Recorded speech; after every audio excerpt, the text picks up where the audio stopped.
ጠቅላይ ሚኒስትር አብይ ጉዳዩን አፍረጥርጠው ተናግረዋል።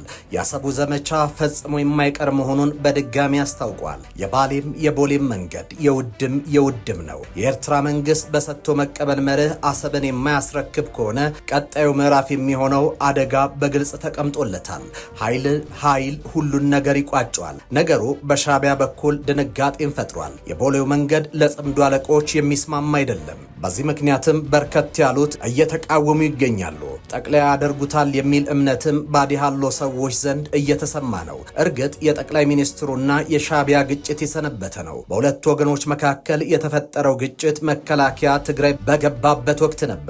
ጠቅላይ ሚኒስትር አብይ የምወደውን የትግራይ ህዝብ ሲነካብኝ ከኢሳያስ ጋር የተጣላ ነው፣ ከኤርትራ ጋር ያለው ቅራኔ የጀመረው በትግራይ ጦርነት ወቅት ነው ሲሉ የግጭቱን መነሻ ጠቁመዋል። የኢትዮጵያና የኤርትራ ግንኙነት መሻከር የጀመረው ብዙዎች እንደሚሉት የባህር በር ጥያቄ ምክንያት ሳይሆን በትግራይ ጦርነት ወቅት የኤርትራ ጦር በፈጸማቸው ተግባራት ነው። እንደ ጠቅላይ ሚኒስትሩ ገለጻ ጸቡ የጀመረው የቀይ ባህር ጉዳይ ከመነሳቱ ቀደም ብሎ በጦርነቱ የመጀመሪያ ዙር ወቅት ነው። ለቀራኔው መባባስ ምክንያት ናቸው ያሏቸውንም ነጥቦች የዘረዘሩት ጠቅላይ ሚኒስትሩ ቀዳሚው ንብረት ውድመት ነው። የኢትዮጵያ መከላከያ ሰራዊት ሽሬን ከተቆጣጠረ በኋላ የኤርትራ ጦር ተከትሎ በመግባት የግለሰብ ቤቶችንና ፎቆችን ማፍረስ መጀመሩ፣ ሁለተኛ የጅምላ ጭፍጨፋ ማንሳቱ ይጠቀሳል።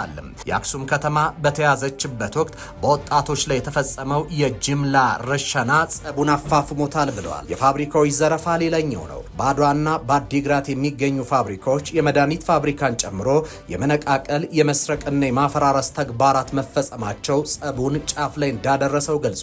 ጠቅላይ ሚኒስትሩ ድርጊቱ እንዲቆም በተደጋጋሚ መልእክተኞችን ወደ አስመራ መላካቸውንም አሳውቀዋል። የላካቸውን የትግራይ ህዝብ ውሳኔን አታጎሳቅሉ ብዬ ነው ያሉት ጠቅላይ ሚኒስትሩ የቀድሞ የውጭ ጉዳይ ሚኒስትር አቶ ገዱ አንዳርጋቸው ሁለት ጊዜ ወደ ኤርትራ ተልከው እንደነበርና የምክክር ሂደቱ እርሳቸው መንግስትና ሻዕቢያ እንደሚያውቁም ተናግሯል።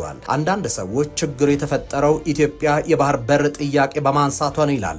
ነገር ግን አይደለም ያሉት ዶክተር አብይ የባህር በር ጥያቄው ከመነሳቱ በፊት በሰብአዊ መብት ጥሰቶችና በንብረት ውድመት ምክንያት ግንኙነቱ ተበላሽቶ እንደነበርም አስታውቋል። ይህንን ሀቅ በፓርላማ መናገራቸውን ተከትሎ የህወሓትና የሻዕቢያ ደጋፊዎች ድሮም ብለን ነበር ሲሉ ተደምጧል። ኤርትራ በትግራይ የፈጸመችውን ብቻ አጉልተውታል። የህወሓት ሰራዊት አማራ ክልል የፈጸመውን ወንጀል ጠቅላይ ሚኒስትሩ ቢገልጹትም በህወሓት ልሳናት በኩል ዘንድ ሆነ ተብሎ ታልፏል። የኤርትራ ሰራዊት በትግራይ ያደረገው የህወሓት ጦር አማራ ክልል ላይ ፈጽሞታል። ከዚህ ባለፈ ጠቅላይ ሚኒስትሩ ፖለቲከኛ እንጂ መንፈሳዊ መሪ አይደሉም የሚሉ በርካቶች ናቸው። ለብሔራዊ ጥቅም አስፈላጊ የሆነውን ሁሉ ማድረግ ይጠበቅባቸዋል። ኃይለማርያም ይርጋ የተባሉ ተንታኝ ጠቅላይ ሚኒስትሩ መራዊ መንግስት ወይስ መንፈሳዊ መሪ በሚል በጻፉት አቲት ይህንን ይላሉ። በኢትዮጵያ ወቅታዊ ፖለቲካ እንቅስቃሴዎች ውስጥ ብዙዎችን ግራ የሚያጋባው ጉዳይ የመሪነትን ተፈጥሯዊ ባህሪ ካለመረዳት የሚመነጭ ነው። ብዙ ሰዎች ከዓመት ወይም ከወራት በፊት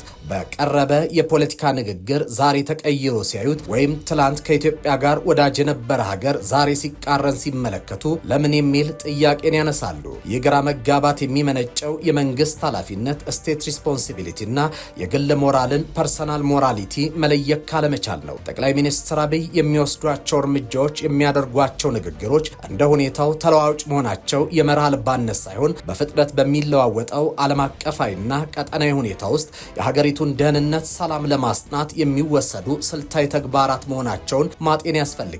ይህንን እውነታ ለመረዳት ደግሞ የማክስ ዌበርን የፖለቲካ ፍልስፍና እንደ መነጽር መጠቀም ተገቢ ነው። ታዋቂው የማህበራዊ ሳይንስ ጥናት ሊቃውንት ማክስ ዌበር በታዋቂው ፖለቲካ እንደሙያ ጥናታዊ ጽሑፉ ላይ አንድ የፖለቲካ መሪ ሊከተላቸው የሚገቡ ሁለት ተቃራኒ የሥነ ምግባር መርሆችን ያስቀምጣል። የመጀመሪያው የእምነት ሥነ ምግባር ሲሆን ግለሰቡ የሚከተለው ሃይማኖት ወይም ቀኖናዊ እሴት ታማኝ በመሆን ውጤቱ ምንም ይሁን ምን ትክክል የተባለውን ብቻ ማድረግ ላይ ያተኩራል። ሁለተኛውና ለመሪነት ወሳኙ የኃላፊነት ምግባር ግን አንድ መሪ ለሚወስደው እርምጃ ሊመጣ የሚችለውን ተጨባጭ ውጤት አስልቶ ኃላፊነት መውሰድ እንዳለበት ያስተምራል። እንደ ዌበር እይታ የመንግስት በትረ ስልጣን የጨበጠ ሰው እንደ ተራ ዜጋ በግል የሞራል ንጽህና ብቻ ሊመራ አይችልም።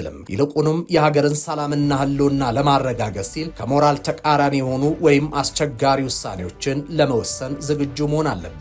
መሪን ከመንፈሳዊ መሪነት አውጥቶ ወደ መራሄ መንግስትነት የሚመልሰው የዌበር ፍልስፍና የፖለቲካ ዓለም በኃይልና በክፋት ድርጊቶች የታጠረ መሆኑን በግልጽ ያሳየናል። መንፈሳዊ መሪዎች ስለ ነፍስ ድነት፣ ስለ ፍጹም እውነት ሲሰብኩ፣ የሀገር መሪ ግን ስለ ሀገር ደህንነት፣ ነጻነት፣ ህልውና መቀጠል ወይም ብሔራዊ ጥቅም ይጨነቃሉ። በዚህ ሂደት ውስጥ መሪው ለሀገር ብሔራዊ ጥቅም ሲል መረጃን መደበቅ፣ ስልታዊ በሆነ መንገድ መዋሸት ወይም አሳሳች መረጃዎችን መልቀቅ ሊኖርበት ይችላል። ይህ ተግባር በግል የሞራል ሚዛን ኃጢአት ወይም ነውር ቢመስልም በፖለቲካ የኃላፊነት ስነ ምግባር ግን ሀገርን ከማፍረስ የሚታደግ አስፈላጊ ኃጢአት ተደርጎ ይወሰዳል። የኃላፊነት ስነ ምግባር መርህ መሪው የትን ፍጪው ዱቄቱን አምጪ የሚለውን ማኪያቬላዊ እሳቤ በተግባር እንዲተረጎም ይገፋፋል። አንድ መሪ በታጠቁ አመፀኞች ላይ ጠንካራ እርምጃ ሲወስድ ወይም ለጠላቶቹ አሳሳች መረጃ ሲሰጥ ግቡ የግል ዝና ማግኘት ሳይሆን የህዝብንና የሀገርን ደህንነት ማስጠበቅ ነው። ለዌበር አንድ መሪ እኔ ራሴ የሞራል ንጽህና ስል ሀገሬ እንድትጠፋ አልፈቅድም ማለት መቻል አለበት። ይህ ማለት መሪው ከራሱ የግል ሕሊና ይልቅ ለሀገር ህልውና ቅድሚያ በመስጠት ለሚመጣው የታሪክ ተጠያቂነት ራሱን አሳልፎ ይሰጣል። በፖለቲካ ውስጥ ንጹህ እጅ ይዞ መገኘት የማይቻል መሆኑን ተረድቶ ለጋራ ጥቅም ሲል የሚከፈለውን የሞራል ዋጋ መክፈልም የመሪነት ጥበብ ነው። በተጨማሪም ዌበር የፖለቲካ ስልጣን በባህሪው በኃይል ላይ የተመሰረተ መሆኑን ያስገነዝባል።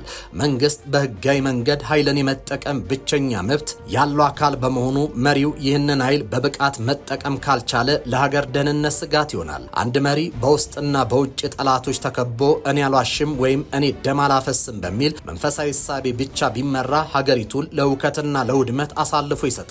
ስለዚህም መራሄ መንግስቱ የፖለቲካው ዓለም ገናኔ መታገል እንደሆነ ተረድቶ በሰይጣናዊ ስልቶች ሰላምን የማምጣት ከባድ ኃላፊነት ይኖርበታል። በአጠቃላይ እንደ ማክስ ዌበር አስተምሮ አንድ መሪ ለሚያደርጋቸው ነገሮች ሁሉ ተጠያቂነትን የሚቀበልበት ነው። መረጃን ቀባብቶ ማቅረብም ሆነ በጠላቶች ላይ ጥቃት እንዲፈጸም መወሰንና ማዘዝ ከመሪው ግላዊ ማንነት የመነጩ ሳይሆኑ ከመንግስታዊ ኃላፊዎች የሚመነጩ ናቸው።